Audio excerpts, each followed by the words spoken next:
What's up, guys? Welcome back to another episode of Gills and Fins. Today I'm going to be talking about my pond and pretty much how it was made and built.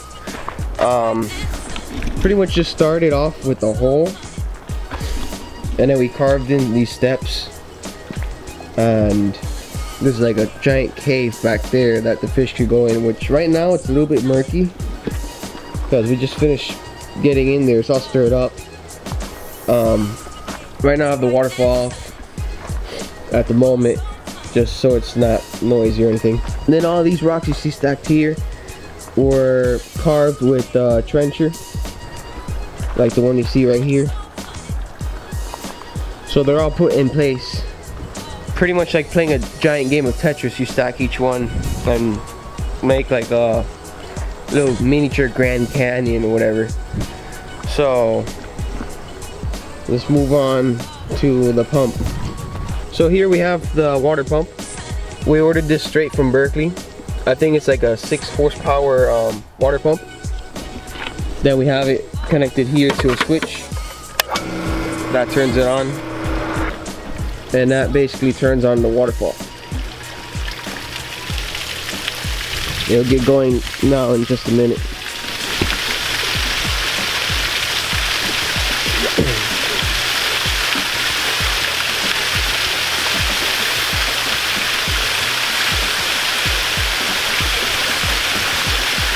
The pump is connected to a well, so then that water comes through these pipes into a little bowl we carved out into the giant rocks, and then goes into the pond. And it's like that for each and every bowl. So each little rock on top has a hole in it. As you can see right there, that's the flow of the water going down into the pond.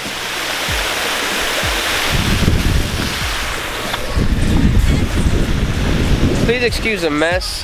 We just went through a hurricane not too long ago, so yeah, everything's still a little bit messy here and there. Alright guys, so now I'm going to talk about the drainage of the pond.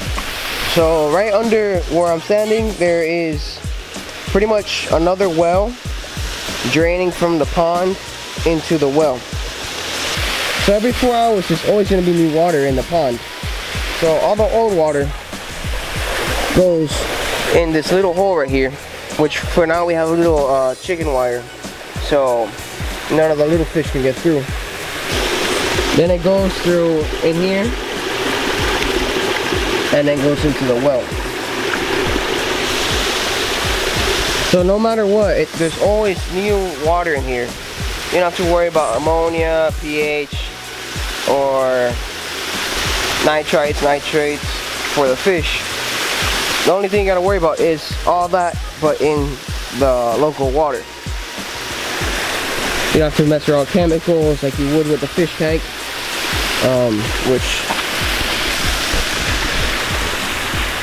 which is a tremendous pain in the butt if you ask me, because I have a fish tank and you're always mixing chemicals, changing the water. With this, you don't have to add any chemicals or change the water. It does it by itself. Then we made like kind of like a big mountain of dirt back here behind all the pipes and stuff, and put a retaining wall around the dirt so the dirt won't go everywhere basically. The landscaping's still not done yet. We still got a lot to do, but we planted a couple of palm trees here, as you can see.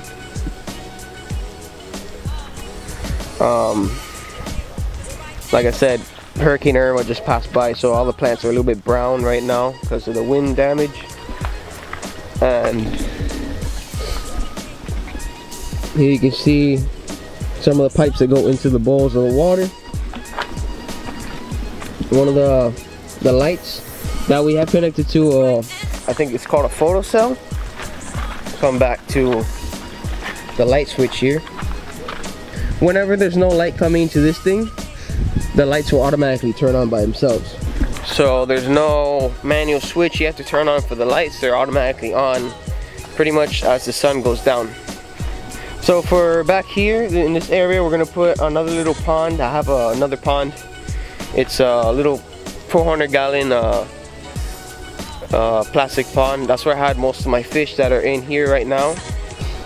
So another thing we went ahead and did was put these bricks here as a retaining wall for the rocks, so the rocks don't go into the pond and make it hurt your feet or whatever. And another thing we did was grind down the limestone so it's nice and smooth, so when you step on it, it doesn't hurt your feet. Unlike this, you walk on it, it hurts like hell. Versus that's pretty much nothing.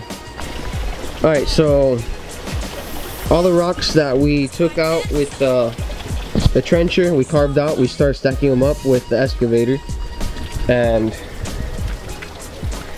pretty much put it's called mud. It's like a cement they put in between the rocks so the water won't leak through the rocks. Alright, so now I'm gonna go over the fish I put in here. I have a tiger Oscar and a whole bunch of Mayan cichlids. Soon we're thinking about putting African cichlids from Lake Malawi, but I don't know, all the fish in here are doing good. We got one bass, which hopefully I'll get on camera him eating a lizard. My tiger Oscar, like I said, a black Akara I think it's called, jaguar cichlid. Pretty much everything that's in here is mostly cichlids. Definitely gonna be putting some koi fish in here probably soon. Some jewel cichlids, hopefully. African cichlids from Lake Malawi. And expect a lot more videos coming out soon. Gonna do underwater feeding videos, which is pretty cool.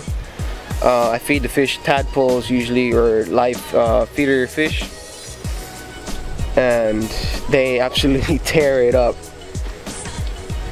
These fish are a lot more happier here than in the little 400-gallon pond I had them in before.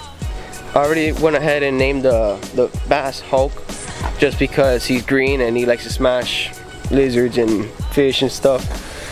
So yeah, I'll get to the feeding now. You're gonna see him smash some lizards. Alright guys, I just got Hulk, little lizard. Let him know I'm here.